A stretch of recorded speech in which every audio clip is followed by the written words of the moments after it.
ubuphelele media. Nalo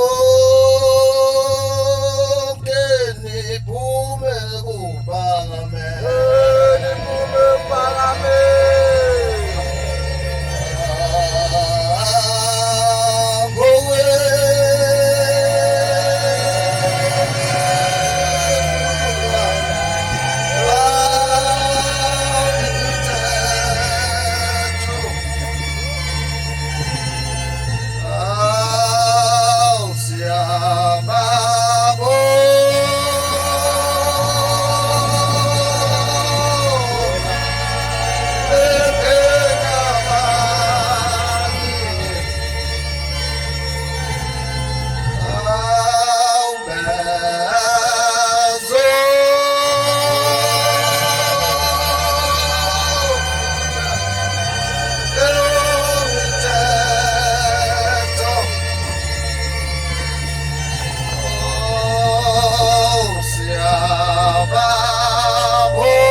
Ophethe iBhayibheli angivulele uMateyu 27:46.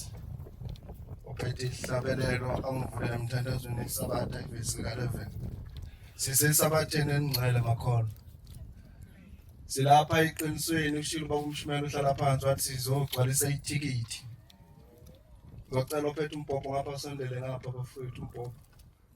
Bekhona ukufunda. Bafowethu ngoba silapha sizovuselela iSabatha. Ngicela ngifundele bafowethu osetholini emthandazweni weSabatha.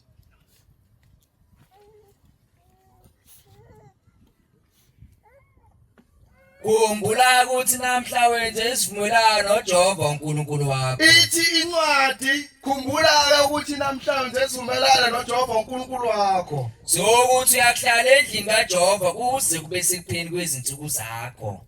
Isho njalo incwadi. Ithi incwadi ukhumbula ukuthi namhlanje sivumelana noJehova uNkulunkulu wakho sokuthi uyohlala endlini kaJehova kuze kube sekupheni kwezinsuku zakho. Awusho ukuthi mhla uqabele nomshimane ngeke uyisontweni. Wathi uzohlala wena endlini kaJehova kuze kube sekupheni kwezinsuku zakho. Awusho ukuthi mhla uqabele nobaba umyeni uzongangena eqinisweni. Ilonto bafowethu ehlanganisile lapha ukuthi sizovuselelana ukuthi iSabatha liyini, iSabatha liwumsa, iSabatha lifuna inhliziyo yekholwa. Uyabona bayindlale kahle indaba yakho phakathi komphakathi ophila kuwo wayindlala emndenini ngoba ngisho kayilikhola engakanani uma indaba ingaqalanga emndenini awuhlala khona ukholise neze. Uma indaba yakho ibhale kahle emphakathini wathi mawuhamba lapha emphakathini osebambeni abantu bashaya ihlombe kunganzima mangathiwa ngiguqe lapha nje umphakathi wangakithi uyabuka ukuthi sesontweni namhla kodwa ke izinto azenzayo. Kodwa ikhona ufundela umstolile. Ufundela uMateyu 27:46. Ufuna sikhulume nje ngesikhathi wafundela. Ufundela. Ngehola lesishagalolunye Ungifundile kahle mayijahile. 26. Yebo, impela leyo. Wathi uBombela asibheke ihora lika9 la kuphuma khona umphefumulo wakhe bese senza umthandazo wokuvuka. Qhubeka. Matthew 27 verse 46. Ngehora lesishagalolunye. Ubani ushagalolunye naye ngithi. Qhubeka. uJesu wamemeza ngezwi elikhulu. uJesu wamemeza ngezwi elikhulu okusho ukuthi isikhathi saqala ubani? uJesu. Qhubeka. Ethi Eloi, Eloi Eloi, lama lama sabatha. okuthi Thixo wami ungishiyelana okusho ukuthi umphefumulo kaJesu wahamba ngasiphi isikhathi? ngo9. uBombela wahamba ngasiphi isikhathi umphefumulo wakhe? ngo9. Kodwa wena makufika iZayoni zithi zikulethela umthandazo, ngiyabonga baba. Makufika iZayoni zithi zikulethela umthandazo eNazaretha uphuma emva kwezindlu. Uthi ungeke ngilethela amapostoli umthandazo mina ngiyiLazaretha, kodwa umuntu umphefumulo kaJesu wahamba ngasiphi isikhathi? ngo9. okaBombela wahamba umuntu abaqondaniswa yini? Wena kodwa mawulapha indaba kaJesu awuyithathi neze ngisho ngathiwa nawa laphana kwaSibanibani kushonile bayiZiyoni, wena uyiNazaretha. Ufika usonkile ufanga ngisho ingubo emhlophe ngisho kuthiwa kwaba lapha kunesila uyisho kuyokhala. Bafowethu indaba kuba ikhona inkinga ngoba mayikhona ufune kuzondwe, mayikhona ufuna ube nezitha. Ungamnandaba mawuyisitha mawusibona ukuthi nasi isitha siqhamuka laphana futhi mawuzohlala nasendleleni usibona sibuyisa lenyamela. Ngoba mohlala nomuntu ongakufuna uvela abuyisele lenyamela vele ushaya iqulu imambani uthi ungangilibazisi wena sitha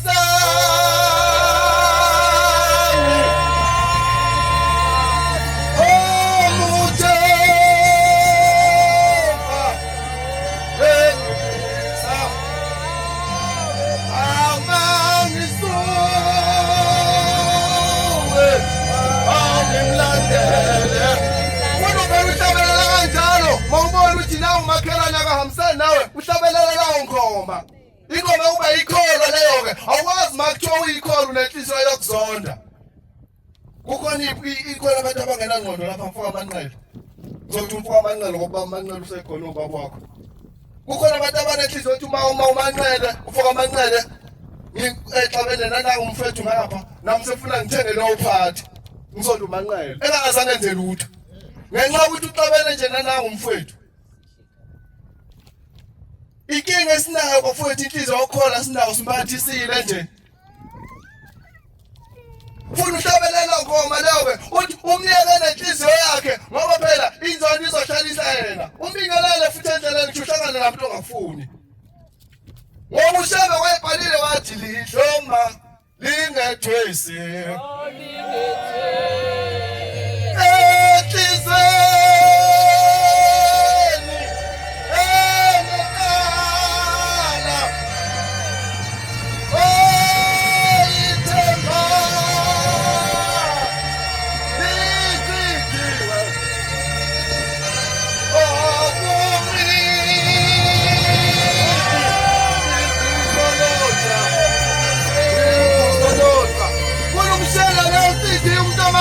Akakufuni izosala naye. Incwadi kaJohane kwabancane 3 verse ka14. Ngoza nayo. Siyazi ukuthi sidlulile kufeni. Singenile ekuphileni. Ngokuba sithanda abazalwane. Nakho ke wena umfuni kodwa. Uhlele eduze kwakhe nje isiqephu sakho uyasibuka ukuthi nakho usithinte sabo. Uhleli lapha kodwa ushebe uthi amthanda. Uyakita wenza yonke into kodwa kunekholo wena ongalifuni. Kunendoda eyayithanda ukuguqa phakathi kwabantu ichumayela ukuthi isikhathi ngasitholi. Yahamba yaya kubaba. Yathi baba ngiyafisa nami ke ngiguqe phambi kwebandla ngikhulume. Yathi inkosi engcwele khululeka ngizofika kuwebusuku ngizokutshengisa ukuthi umuntu ofuna ukuguqa phambi kwabantu umuntu onjani.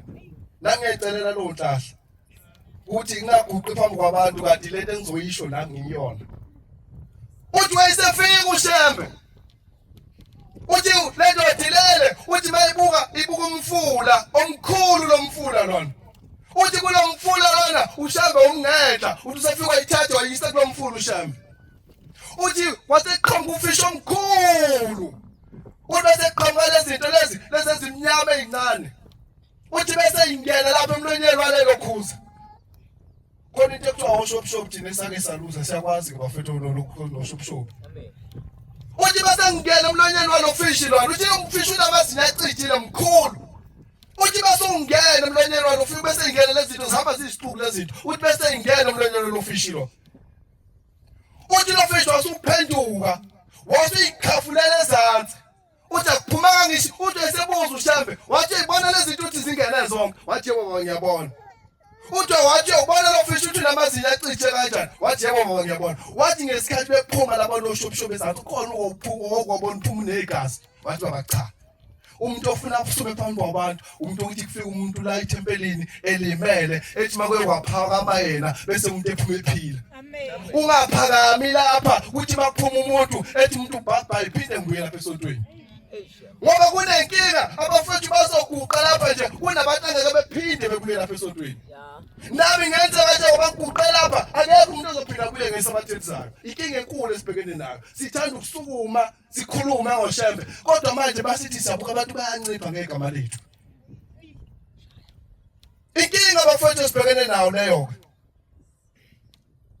kuthiwa ngesikhathi selanga sizohlala phansi ngesikhathi selanga eqhamuka ngapha endaweni zaselokhuza sejozini uthi mayifika ehluhluwe ethwethu upetrol uyafika upetrol awukho lokwenze njani sengokuthi eMatuba uthi mayisakapha uthi ayishawa uhlangisa imoto uthi mayifika lapha eMatuba nakho upetrol awukho hlangisa sizokwenze njani ethi uhlangisa baba ngazi uthi avela aqhama esitulweni uthi bese buya ngapha bese inkosi ilanga buya ngapha bese ikudriver yona uthi inkosi ilanga yayishaya imoto yayowela imfolozi yayishaya imoto yayodlula M40 yayishaya imoto yayojika ecrossing kwamashu yayogibela phezulu ephakameni ihamba ngelamba uthi uhlangisa uthi ngavele ngaphuma lapho ngaye edokotweni ngabaleka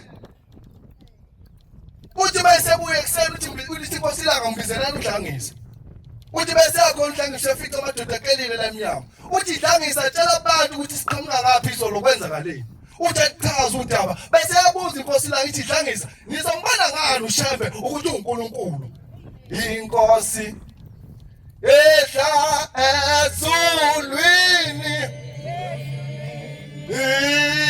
iyaba umuntu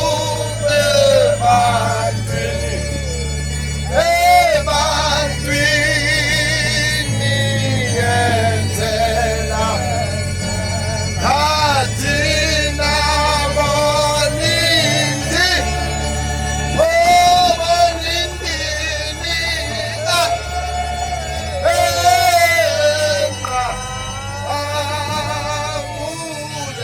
injali indaba bafowethu ushambe wayesemazulwini futhi ungasashaya kakhulu isikhathi sambili ushambe wayesemazulwini wazala emhlabeni wazela mina nawe ngoba isifundisi izoni ushambe usithanda sinjalo nokwana wethu bafowethu ushambe wafika wayekesa izinto eziningi wathi asiyekutshwala wathi asiyeke konke wathi asiyeke nokuqonda kumnandi kangaka wathi asikiyeke ushembe wathi asiyeke zonke izinto ezikhona emhlabeni ngoba ushambe wayefuna siqonde sibe ngamakholwa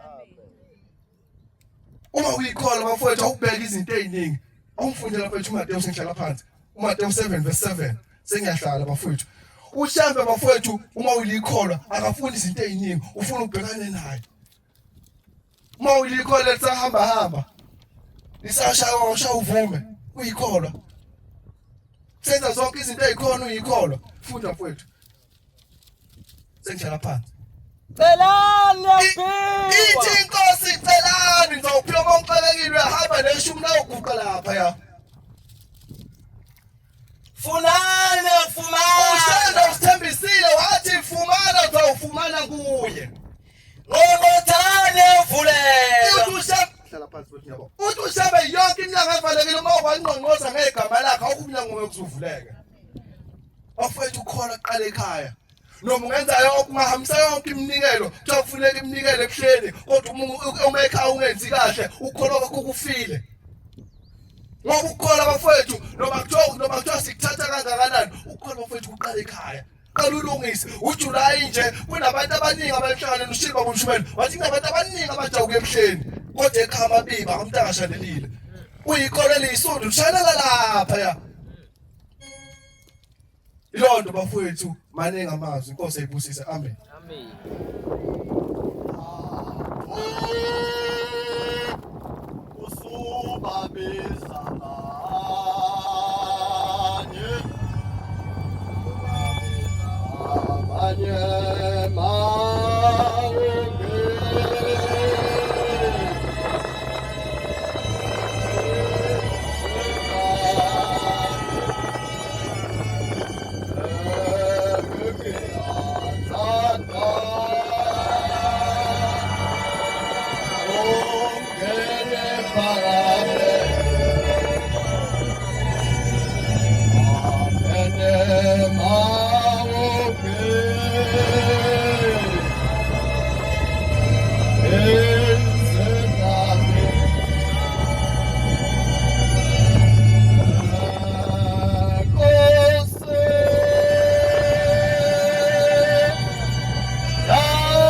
Ngiyayikhetha inkosi enhle yasepheni noMnazaretha uYesu. Amen. Umntwana omncane angizubanda kakhulu kuthiwe nje 2 minutes uzoba mkhulu inkosi. Ophethe iBhayibheli angibambele incwadi uNehemiya 8 verse 14. Ophethe isihlabelo samaNazaretha angifundele emthandazweni weSabatha 22. Nazaretha amahle enkosini yisabatha lokugcina leli kuJuni ayibonga inkosi iboshiwe imithwalo siyahamba sibheke emhlanganweni omkhulu kaJulayi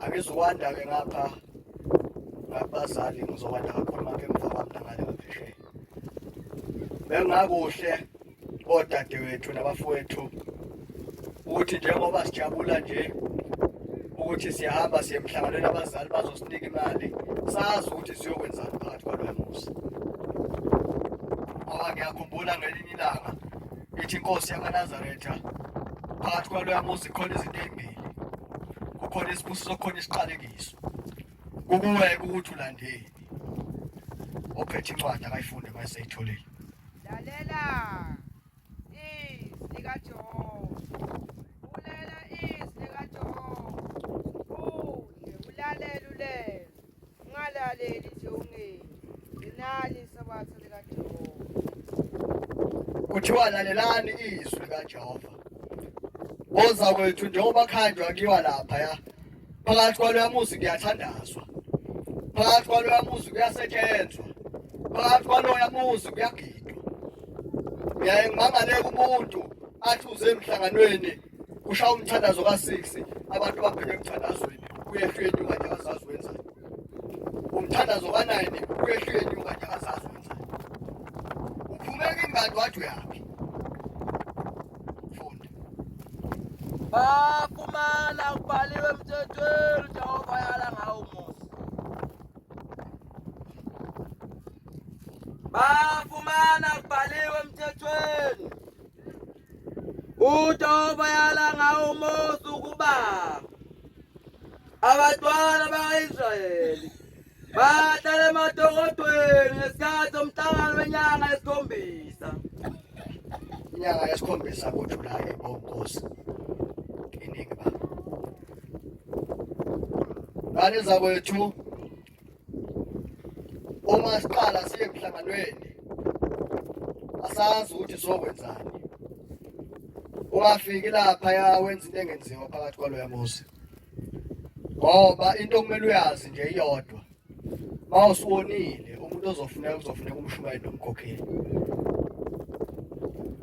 Bafowethu lapho esiya khona kulalela izwi likaShemba ibonkosi.